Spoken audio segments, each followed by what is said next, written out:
Assalamualaikum warahmatullahi wabarakatuh.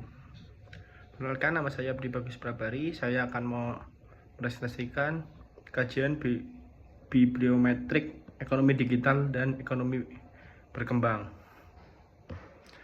Untuk pendahuluan, ekonomi digital menghadirkan peluang baru bagi negara-negara berkembang untuk meningkatkan pertumbuhan ekonomi, menciptakan lapangan kerja, dan meningkatkan kesejahteraan masyarakat. Tujuan kajian: 1. Menganalisis tren dan tema utama dalam penelitian tentang ekonomi digital dan ekonomi berkembang.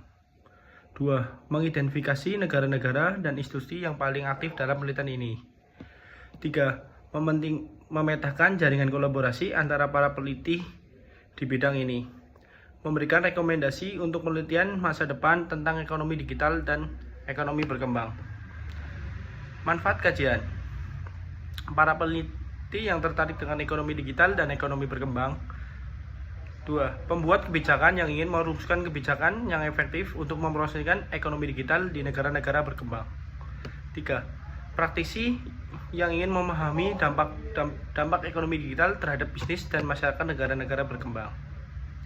Untuk metode, kajian ini menggunakan pendekatan bibliometrik untuk menganalisis publikasi ilmiah terkait ekonomi digital dan ekonomi berkembang. Data dikumpulkan dari database Scopus yang mencakup lebih dari 35 juta artikel ilmiah dari berbagai disiplin ilmu. Hasil: 1. Dampak ekonomi digital terhadap pertumbuhan ekonomi, penciptaan lapangan kerja, dan pengentasan kemiskinan di negara berkembang. 2. Tantangan dan peluang dalam mengadopsi teknologi digital di negara-negara berkembang. 3. Peran kebijakan pemerintah dalam mempromosikan ekonomi digital di negara-negara berkembang. 4. Studi kasus tentang penerapan ekonomi digital di negara berkembang tertentu. Diskusi: meningkatkan akses internet dan infrastruktur TIK lainnya. 2. Mengembangkan keterampilan digital untuk tenaga kerja. 3. Mendorong inovasi dan kewirausahaan. 4. Menciptakan regulasi yang mendukung ekonomi digital.